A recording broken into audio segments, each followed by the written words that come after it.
Баршаңызға қайырлы күн достар. Бүгін сіздермен бір ерекше рецептімен бөліскім келіп отыр. Өте дәмді дастарханыңыздың көркін ашатын чак-чактың ерекше түрі, яғни иірме чак-чактың жасалу жолымен бөлісетін боламын. Сондықтан видеоны міндетті түрде соңына дейін қарап, лайк басып, комментарий қалдырып, YouTube арнама жазылып алуды ұмытпаңыздар.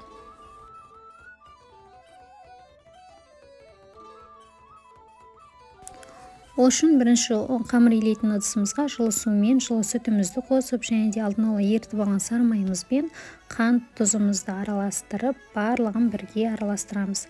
Қантымыз, тұзымыз барлығы торықтай еруі керек. Барлығын араластырып болғаннан кейін осының үстіне ұнымызды салып илейміз. Видеоның төмен жағында описание бөлімінде осы чак-чакқа керекті барлық ингредиенттердің көлемі жазылған. Сол бойынша жасасаңыздар, қамырыңыз жұмсақ болып иленеді. Қолымызбен барлық ұнымызды осылай біріктіріп илеп алдық. Енді бұны шамамен 5-7 минутқа тындыруға қоямыз.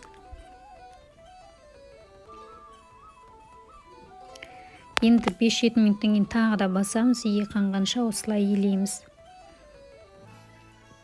Енді осы қамырымызды екі бөлікке бөліп, морозильникке 5 минутқа қоямыз.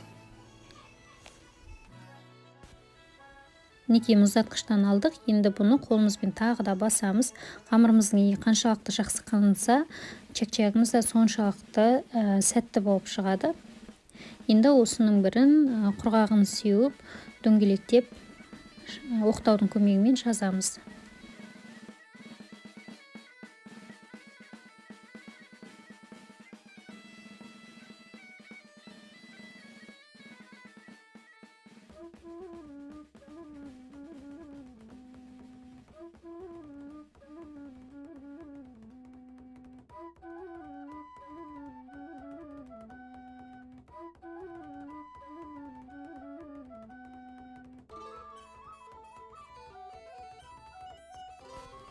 Осылай қамырымызды жұқартып жазып алдық. Енді оқтаудың көмегімен осылай бүктеп, оқтауымыздан босатамыз. Біргелік етіп тегістеп аламыз да, енді шамамен 4 сантиметрдей етіп, осылай пышақпен кесіп шығамыз. Енді жаңағы кесіп алған бөлігімізді осылай қойып, үстінен алдын ала ерітілген сары майымызды жағамыз. Бұның үстінен тағы бір кеспемізді үстіне қоямыз. Осылай бірінің үстіне бірін, төртеуін сары май жаға отырып жинаймыз. Ең соңғы 4-ші қабатына сары май жағылмайды. Мінекей 3-шісін қойып жатырмыз. 3-шісінің де үстінен осылай сары маймен майлап шығамыз. Енді 4-шісін қойдық. 4-шісінің үстіне сары май жағылмайды.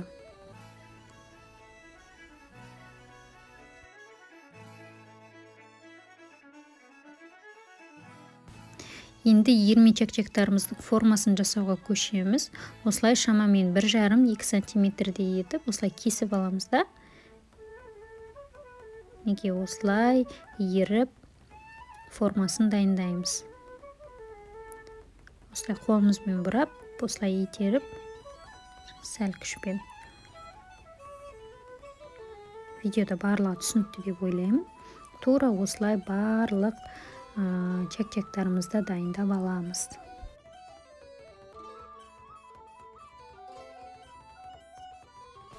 Осылай қатпарлы етіп әдемілеп формасын жасап алғаннан кейін шамамен 5-7 минуттай морозильникке салып қоямыз.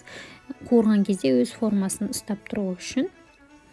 Енді майымызды қыздырып, қатты қызып тұрған майға осылай чак-чактарымызды салып, үздіксіз араластырып отырып қуырамыз. Басында майымыз қатты қызып тұру керек. Осылай барлық ұнымызды салғаннан кейін сәл температурасын азайтып, майымыздың қызғанын азайтып, баяулатып, үздіксіз араластыру арқылы осылай қызартып, пісіріп аламыз. Осылай барлық чак-чактарымызды қуырып, дайындап аламыз. Мінекей достар, барлығын қуырып, дайындап алдық. Енді бұның сиробын дайындаймыз. сиробын дайындау үшін қант, су және де бал қажет болады. Қойылғанша қайнатамыз. Неке ыстық күйінде жаңағы чәк-чәктарымызды араластырып аламыз. Осылай бөліп ыдысыңызға сыйғанша араластырсаңыз болады. Толықтай араластырыңыз және де ыстық күйінде араластырыңыздар. Суыған кезде жаңағы сиробыңыз, тәттіңіз тез қатып қалады.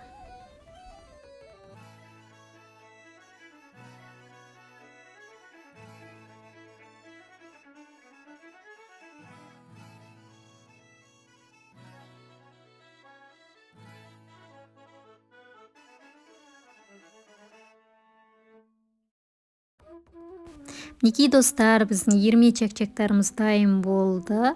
Келген қонақтарыңыздың көңілінен шығатыны және де дастарханыңыздың сәнін ашатыны сөзсіз. Сондықтан бұл рецепт арқылы міндетті түрде жасап көріңіздер. Егер видео рецепт ұнаған болса, егер осы видеоның соңына дейін қараған болсаңыз, міндетті түрде лайк басып, комментарий қалдырып, арнама жазылып алуды ұмытпаңыздар.